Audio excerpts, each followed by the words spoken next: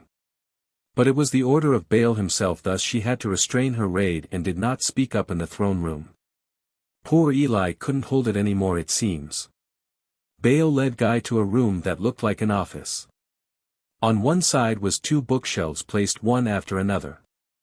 The books kept within gave off different types of auras, some holy, some demonic, some of life, some of death. On the other wall was a showcase where a few magical artifacts were kept. They were artifacts that any royal family would consider their heirloom. Or rather a national treasure. And on the middle was 2 sofas opposite to each other with a low table in between. As with all the luxurious things inside and outside this room, those furniture were naturally of high value. As Guy and Baal sat opposite to each other with a maid serving tea to them, the conversation began. Guy, so, what did you want to talk before we fight? Drinking his tea Baal replied. Baal, I wanted to discern your true intentions for coming here. Guy with his legs crossed and his hand around the backrest of the sofa replied. Guy, as I said before I was interested in you, as well as that I wanted to invite you. Baal, ho. And what is this invitation of? Baal knew what Guy was gonna say next and as he expected. Guy, I want you to join my little group called the Demon Lord Council. Baal, and if I don't? Guy, then I would have to kill you. Guy released his Demon Lord's haughty and killing intent looking straight into Baal's eyes. This caused Medusa to become alert and was about to jump in to protect Baal, but Baal stopped with a hand gesture. Baal, truly you would not do something like that, you know that doing this would mean you won't come out of here completely uninjured. Baal states confidently as he too started releasing his dragon's haki and monarch's haki to balance the pressure, but if one noticed hard enough, you could see a micro-droplet of cold sweat sliding down his forehead. As he said that all the killing intent and haki went away instantly as if what had transpired before didn't even occur. Guy, ha. I didn't expect you to hold your own here, even that girl behind you did well on her own. Baal, it is to be expected, she is my second in command in a way. Guy, I see, as for you question of not accepting my invitation. No, I won't kill you, but you will be in quite a lot of trouble. I don't know if you know it or not, but on the other side of the world map there is a kingdom or empire called the Eastern Empire, and they won't tolerate someone like you this strong roaming freely. They would want to either make you join them or eliminate you for good. Baal, is that so? Well, let them come. I will show them the power that I command. Guy, I don't doubt you or any one of your subordinates' strength, but they have 2 guys there that is as strong as me. Baal, Rudra and Velgrind, huh? Guy, by your expression you know of them? Baal, nods. Guy, then, what is your answer? Want to join me? Baal, my answer will be, that